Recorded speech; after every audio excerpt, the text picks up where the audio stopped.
اعوذ باللہ من الشیطان الرجیم بسم اللہ الرحمن الرحیم وَاعْلَمْ أَنَّ لَفْظَةَ غَيْرٍ مَوْضُوعَةٌ لِلصِّفَةِ۔ اب پھر وَاعْلَمْ آ گیا۔ وَاعْلَمْ کا مطلب خوب اچھے طریقے سے سمجھ لو، یہ وہاں آئے گا جہاں بڑی ہی اہم بات آ رہی ہوگی، سمجھے؟ وَاعْلَمْ أَنَّ إِعْرَابَ غَيْرٍ كَإِعْرَابِ الْمُسْتَثْنَى بِإِلَّا تَقُولُ جَاءَنِي الْقَوْمُ غَيْرَ زَيْدٍ وَغَيْرَ حِمَارٍ۔ اچھا، یہ بات چل رہی تھی کہ مستثنا کے اوپر 4 قسم کا اعراب آتا ہے، وہ تفصیل گزر چکی ہمارے پچھلے سبق کے اندر۔ اچھا، اسی میں یہ استثناء کے اندر جیسے اللہ ہے، سوا ہے اور وغیرہ وغیرہ، حاشا ہے، یہ جو چیزیں ہیں انہی میں ایک غیر بھی تھا، اور غیر کا مستثنا جو تھا وہ کیا تھا؟ وہ مجرور تھا مضاف الیہ ہونے کی وجہ سے۔ تو مستثنا کا اعراب تو گزر چکا، اب سوال پیدا ہوتا ہے کہ غیر جو استثناء میں سے، حروف استثناء میں سے ہے، استثناء میں اس کا اپنا اعراب کیا ہوگا؟ غیر کا اعراب کیا ہوگا؟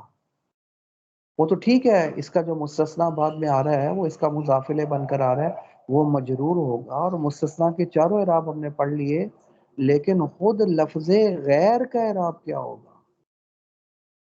لفظ غیر، اللہ تو چلو مبنی ہے، اس کا تو اعراب نہیں آئے گا، حاشا بھی چلو فعل ہے، خلا آخر میں الف آ رہا ہے، فعل ہے، فعل ماضی مبنی ہوتا ہے، اس کے اوپر تو اعراب نہیں آتا، غیر کے اوپر تو اعراب آئے گا نا۔ تو اس لفظ غیر کے اوپر کیا پڑھیں گے؟ زبر پڑھیں گے، زیر پڑھیں گے، یا پیش پڑھیں گے؟ تو لفظ غیر کا اعراب کیا ہوگا؟ سمجھے؟ اب یہ بحث شروع ہو گئی ہے، تو اس کے لیے ایک اصول بیان کرنا چاہ رہے ہیں کہ اصول یاد رکھنا، یہ اصول اگر آپ کی سمجھ میں آ گیا تو پھر آپ کے لیے بڑا آسان ہو جائے گا سمجھنا لفظ غیر کا اعراب۔ وہ اصول کیا ہے؟ اصول یہ ہے کہ لفظ غیر کا اعراب وہی ہوگا جو اللہ کے مستثنی کا اعراب ہوتا ہے، بات ختم۔ پھر سن لیں، لفظ غیر کا اعراب وہی ہوگا جو اللہ کے مستثنی کا اعراب ہوتا ہے۔ کیا معنی؟ جہاں مستثنی، اللہ کا مستثنی جس جگہ پر منصوب ہوتا ہے وہاں غیر بھی منصوب ہوگا، اور جہاں وہ بدل بن سکتا ہے تو وہاں اس کے اوپر بھی بدل والا اعراب آ جائے گا، اور جہاں مستثنی مجرور ہوتا ہے وہاں غیر بھی مجرور، وغیرہ وغیرہ۔ جو اللہ کے مستثنی کا اعراب ہوگا، سمجھے، وہی اعراب کس کا ہوگا؟ لفظ غیر کا بھی اعراب ہو جائے گا۔ اب مثال، یہ اصول سمجھ میں آ گیا؟ وَاعْلَمْ، خوب اچھے طریقے سے سمجھ لو، کیونکہ یہ سمجھنے کی چیز ہے، اس لیے اچھے طریقے سے سمجھ لو۔ ان اعراب غیر، غیر کا اعراب کیا ہوگا؟ کا اعراب المستثنى بِإِلَّا، وہ اللہ کے مستثنی والا اعراب ہوگا، جو اللہ کے مستثنی کا اعراب وہی غیر کا اعراب۔ اب مثال سے سمجھ میں آئے گا، جاءنی القوم غیر زید، یہ مثال آ گئی۔ اب آپ مجھے بتائیں، یہ اگر غیر نہ ہوتا، یہاں اللہ ہوتا، تو بعد میں زید جو مستثنی اس کے اوپر کیا اعراب پڑھتے ہم؟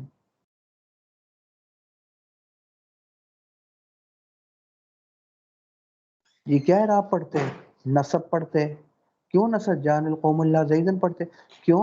اس لیے کہ یہ مستثنی متصل ہے، کلام موجب میں واقع ہے، جیسے ہم نے پہلے پڑھ لیا، تو وہاں تو جان القوم اللہ زیدن منصوب ہوتا تھا، تو جب مستثنی منصوب ہوتا تھا تو یہاں غیر کے اوپر بھی کیا پڑھیں گے؟ جان القوم غیر زیدن وغیر جاءن القوم غیر حمار، یہ جو غیر آیا، اب حمار مستثنی منقطع ہے، اور ہم نے پڑھ لیا تھا مستثنی منقطع اللہ کا، جو مستثنی اللہ کے بعد جو مستثنی منقطع آتا ہے وہ مطلقاً بغیر کسی شرط کے منصوب ہوگا۔ جب اللہ کا مستثنی منقطع منصوب ہوتا ہے تو غیر بھی منصوب ہوگا، غیر حمار۔ مستثنا تو مضاف ہونے کے سے مجرور ہوگا، لیکن اگر یہاں الا ہوتا تو حمار حمار الا کا مستثنا بنتا تو منصوب ہوتا، لہذا وہ جو الا کے مستثنا کا اعراب ہے وہی غیر کو دے دیں۔ وما جاءنی غیر زیدن القوم، اچھا یہاں بھی غیر پر زبر پڑی ہم نے، یہاں نصب دیں گے، کیوں نصب دیں گے؟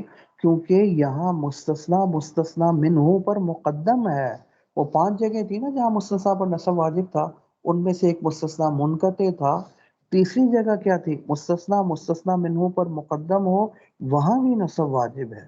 تو آپ دیکھ لیں القوم مستثنا منہ ہے وہ بعد میں آ رہا ہے، زید مستثنا ہے پہلے آ رہا ہے، تو یہاں تو پھر وہ اللہ کا مستثنا منصوب ہوتا تھا، پڑھ لیا، جب اللہ کا مستثنا منصوب ہوتا تو پھر غیر کے پر اعراب وہی آئے گا جو اللہ کے مستثنا پر آتا، تو یہاں اللہ ہوتا تو مستثنا منصوب ہوتا، سمجھے؟ تو اب غیر آیا تو پھر غیر منصوب ہوگا، اللہ کے مستثنا والا اعراب ملے گا۔ باقی غیر کا مستثنا تو ہم نے بتا دیا وہ مضافلے ہونے کی وجہ سے مجرور ہی ہوگا، ٹھیک ہے۔ وَمَا جَاءَنِي أَحَدٌ غَيْرُ زَيْدٍ، یہ جو مثال ہے نا، اس کے غیرو کے اوپر یہاں رفع بھی پڑھ سکتے ہیں، غیر زید و غیر زید دونوں اعراب پڑھ سکتے ہیں، کیوں؟ کیونکہ یہاں مستثنا کلام غیر موجب میں منفی میں واقع ہو رہا ہے اور مستثنا منہ مذکور ہے، تو اس کے اندر مستثنا کیا ہوتا تھا؟ اس کے اوپر دونوں اعراب جائز تھے، نصب بھی اور بدل بھی، یہاں بھی وہی نصب بھی اور بدل بھی۔ بدل کس سے بناتے تھے؟ وہ مستثنا من احد سے، وہ فاعل تھا، تو جو اعراب مبدل من کا وہی بدل کا، تو احد مرفوع تو بدل ہونے کی وجہ سے غیر مرفوع، کیونکہ اگر یہاں مستثنا ہوتا تو اس پر بدل کی وجہ سے پیش پڑتے، وہی اعراب غیر کے پر پڑھیں گے، اور اس کے اوپر نصب بھی جائز تھا، لہذا غیر زید بھی پڑھ سکتے ہیں۔ وما جاءنی غیر زید، یہ جو مثال دی ہے وما جاءنی غیر زید، یہ مستثنا مفرغ ہے، یعنی اس کا مستثنا منہ مذکور نہیں ہے، تو جو عامل چاہے گا عامل کے مطابق اعراب مستثنا پر آتا تھا، اللہ کے مستثنا، تو جاء تو کہتا ہے میرا یا مفعول آ گیا تو مجھے فاعل کی ضرورت ہے، تو اگر اللہ ہوتا تو زید کے اوپر پیش ہوتی فاعل ہونے کی وجہ سے، تو اللہ کے مستثنا کے اعراب کیا ہوتا؟ پیش فاعل ہونے، تو وہی اعراب کس کا ہو جائے گا؟ غیرو۔ وما جاءنی غیر زید وما رأیت، اب رأیت چاہتا ہے تو فاعل آ گیا ہے، تو میرا جو اللہ کا مستثنا وہ منصوب ہو، عامل مفعول بھی کو چاہ رہا ہے وہ منصوب ہوتا ہے تو وہی اعراب غیر زید۔ وما مررت بغیر زید، بات چاہتا ہے کہ میں جر دوں تو غیر کے اوپر جر، عامل کے مطابق اعراب آ گیا۔ یہ آپ نے دیکھا جو مستثنا جو اللہ کے مستثنا کا اعراب ہے وہی لفظ غیر کا اعراب ہے۔ کلیئر ہو گئی بات؟ تو میرے خیال میں واضح ہے۔ ایک بات تو یہ، ایک اصول اور ضابطہ تو یہ گزر چکا، دوسرا اصول اور ضابطہ وَعْلَمْ، یہ بھی انتہائی اہم بات ہے، سمجھے؟ اس کو بھی اچھے طریقے سے سمجھنا ہے، جی سو کر نہیں گزارنا، اس کو بھی سمجھنا ہے، اسی لیے وَعْلَمْ دوبارہ بیدار کرنے کے لیے آ گیا، خوب اچھے طریقے سے سمجھ لو کیا؟ ان لفظۃ غیر موضوعۃ للصفۃ، یہ جو غیر کا لفظ ہے یہ وضع کیا گیا ہے صفت کے لیے۔ کیا مطلب؟ لفظ جس معنی کے لیے وضع کیا جائے، اصول شرعی پڑھ لیا، حقیقت ہے نا، تو لفظ غیر کاہے کے لیے وضع کیا گیا ہے؟ صفت کے لیے، تو لفظ غیر کا صفت میں استعمال وہ حقیقت ہے، یعنی اصل معنی غیر کا صفت ہے، استثناء نہیں ہے۔ اصل معنی غیر کا کیا ہے کہ یہ صفت کے لیے استعمال ہوتا ہے، استثناء کے طور پر نہیں۔ ہاں جہاں اصل اور حقیقت نہ بن سکے تو وہاں پھر وقت تستعمل للاستثناء، بطور مجاز کے اس کو استثناء میں بھی استعمال کر لیتے ہیں، جہاں حقیقی معنی نہ بن سکے، اور جہاں حقیقت بن سکتی ہے تو ہم نے پہلے اصول شرعی پڑھ لیا، وہاں حقیقت ہی پر عمل ہوگا، وہاں مجاز کی طرف نہیں جائیں گے۔ سمجھے؟ رأیت اسدن، میں نے شیر کو دیکھا، پہلے بھی میں نے مثال دے دی، وہاں شیر ہی مراد ہوگا، چار ٹونگ ہونا۔ اصل یہ ہے کہ حقیقت مراد ہو، جس کے لیے وضع کیا گیا وہی معنی مراد ہو، اصل یہ ہے۔ ہاں جہاں اصل نہ بن سکتا ہو، رأیت اسدن یکتب، میں نے شیر دیکھا وہ لکھ رہا تھا، اب وہ لکھ رہا تھا، قرینہ ہے کہ یہ حقیقی معنی نہیں بن سکتا، لہذا مجازی معنی، لہذا بہادر آدمی مراد ہو۔ لیکن جب حقیقت بن سکتی ہے پھر مجاز کی طرف۔ اسی طرح اصل لفظ غیر کاہے کے لیے وضع کیا گیا، جب صفت کے لیے وضع کیا تو صفت اس کا حقیقی معنی بن گیا۔ تو اصل معنی غیر کا صفت ہے، تو جب تک صفت بن سکتا ہے صفت ہی مراد ہوگا، غیر صفت ہی کے طور پر استعمال ہوگا۔ ہاں جہاں صفت نہ بن سکتا ہو، حقیقت نہ بن سکتی ہو، تو پھر وہاں کبھی کبھی استثناء کے لیے بھی استعمال ہو، قد مضارع پر آ جائے، کبھی کبھی وقت تستعمل، کبھی کبھی یہ بطور مجاز کے استعمال ہو جائے گا استثناء کے لیے بھی، جہاں حقیقت نہ بن سکتی ہو۔ ٹھیک ہو گئی بات؟ اب مثال کے طور پر، مررت برجل غیر زید، اب آپ مجھے بتائیں غیری کے نیچے زیر کیوں پڑی ہے؟ جی کون بتائے گا؟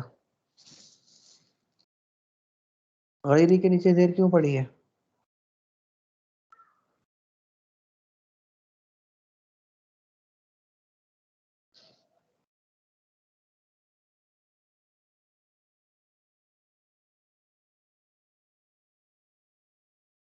رجل نیچے مجرور ہے۔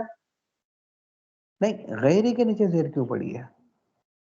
رجلن تو مجرور ہے، وہ تو ظاہر ہے رجلن مجرور ہے، کیونکہ رجلن سے پہلے با جارہ داخل ہے تو وہ تو مجرور ہو گیا۔ غیری کے نیچے زیر کیوں آئی ہے؟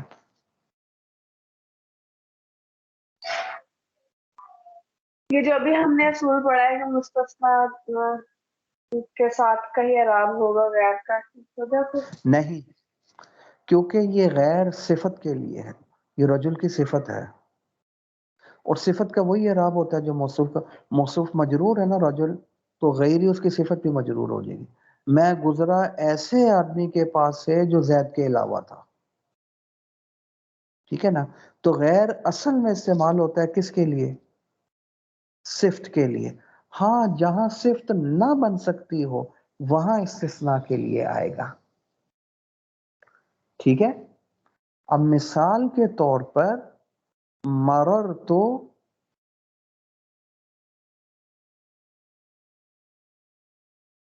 یا جاءنی القوم، کیا کہا میں نے؟ جاءنی القوم غیر زید، یہاں جو غیر آ رہا ہے یہ صفت نہیں بن سکتا، یہ صفت نہیں بن سکتا۔ جب صفت نہیں بن سکتا تو پھر یہاں مجبوری، یہاں استثناء کے لیے استعمال ہو جائے گا۔ اچھا صفت کیوں نہیں بن سکتا؟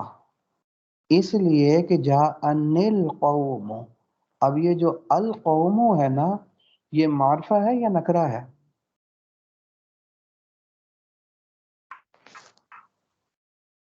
عارفہ، الف لام داخل ہے، معرفہ ہے، تو معرفہ ہے، تو اصول یہ ہے کہ اگر موصوف معرفہ ہونا تو اس کی صفت بھی معرفہ آنی چاہیے، اور غیر وہ لفظ ہے کہ جو اگر معرفہ کی طرف بھی مضاف ہو پھر بھی نکرہ ہی رہے گا، یہ معرفہ نہیں بن سکتا۔ مجھے میں نے کہا کہ میرے پاس قوم آئی زید کے علاوہ، تو زید کے علاوہ تو کوئی معین شخص نہیں ہے، وہ تو بکر بھی زید کے علاوہ ہے، خالد بھی، عثمان بھی، زید بھی، عثمان بھی، اور عرفان بھی وغیرہ، عمران بھی وغیرہ وغیرہ، ساری دنیا زید کے علاوہ ہے، تو یہ معین کے اوپر دال کر رہا ہے؟ نہیں۔ تو غیر معرفہ کی طرف مضاف ہونے کے باوجود نکرہ ہی رہتا ہے، یہ معرفہ نہیں بن سکتا، سمجھے؟ تو یہ ہو گیا نکرہ۔ اور جاءن القوم، القوم موصوف ہے معرفہ، تو نکرہ معرفہ کی صفت بن ہی نہیں سکتا، تو یہاں صفت بن ہی نہیں سکتا۔ جب صفت نہیں بن سکتا تو اب مجبوری ہے، یا مجازی معنی لے لو یا لغو کر لو، اور لغو سے بہتر ہے، باطل کرنے سے بہتر ہے مجازی معنی۔ اور مجازی معنی کیا ہے؟ اللہ، یہاں یہ اللہ کے معنی میں، کیونکہ صفت نہیں بن سکتی.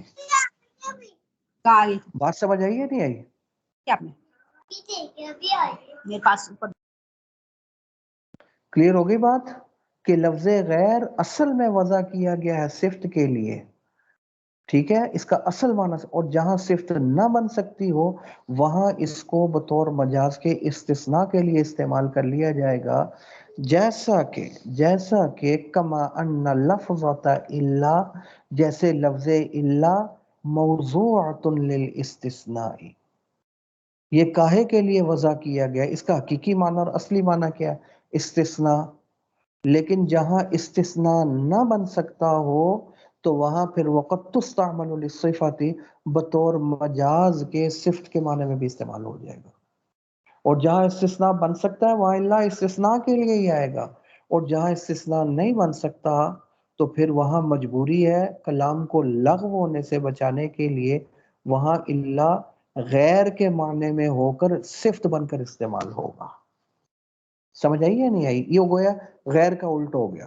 اس کا اصل معنی استثناء، اور جب استثناء نہیں بنے گا تو پھر یہ صفت کے معنی میں استعمال ہوگا، یعنی غیر کے معنی میں استعمال ہو جائے گا، کیونکہ غیر اصل میں صفت کے لیے ہوتا ہے نا. اب مثال سے دو مثالیں دے دی. کما فی قولہ تعالی لو کان فیہما آلہۃ الا اللہ لفسدتا، یہاں اللہ کا معنی استثناء نہیں بن سکتا، لہذا مجبوری ہے صفت کے معنی میں استعمال ہوگا، ورنہ یہ لغو ہو جائے گا، اور آیت تو لغو نہیں ہو سکتی، غلط نہیں ہو سکتی، تو مجازی معنی مراد لینا پڑے گا. اور مجازی معنی کیا؟ صفت. اور صفت والا معنی کیا ہو گیا؟ غیر کے معنی میں. غیر اصل صفت کے لیے ہوتا ہے نا، تو معنی یہ ہو گیا لو کان فیہما آلہۃ غیر اللہ لفسدتا، اگر کوئی زمین اور آسمان میں اگر الہ ہوتے اللہ کے علاوہ تو فساد برپا ہو جاتا، ایک تباہی مچ جاتی. یہ آیت ہے. ایک کہتا ہے بارش کرنی ہے، دوسرا خدا کہتا ہے بارش ہی نہیں کرنی. ایک کہتا ہے زید کو پیدا کرنا، دوسرا کہتا ہے نہیں کرنا. ایک کہتا ہے میں نے اس کو مارنا، دوسرا کہتا ہے میں نے مارنے نہیں دینا. سمجھ آئی ہے نہیں آئی ہے؟ تو تباہی مچ جانی تھی، فساد ہو جانا تھا. سمجھ آ رہی ہے نہیں آ رہی؟ اور ہمارے دادا علیہ رحمت فرمایا کرتے تھے ایک گدڑی میں، یعنی ایک رضائی اور ایک کمبل میں 10 فقیر گزارا کر سکتے ہیں، لیکن اتنی بڑی سلطنت میں 2 بادشاہ گزارا نہیں کر سکتے. جی تباہی مچ جائے گی. جی ابھی آپ نے سنا ہے کہ 2 وزیر اعظم ہے کسی ملک کے، تو ایک کہے گا میں نے یہ کرنا، دوسرا کہتا ہے میں نے یہ ہونے نہیں دینا. سمجھ، وہ تو لڑائی ہو جائے گی، فساد ہو جائے گا، تباہی مچ جائے گی. اسی طرح اگر 2 یا کئی خدا ہوتے تو فساد برپا، تو فساد تو نہیں ہے، تو معلوم ہوا کئی الانی الہ ایک ہی ہے، اللہ ہی ہے. خیر، یہاں اب آپ نے غور کرنا ہے کہ اللہ کا استثناء والا معنی کیوں نہیں بن سکتا، حقیقی معنی کیوں نہیں بن سکتا.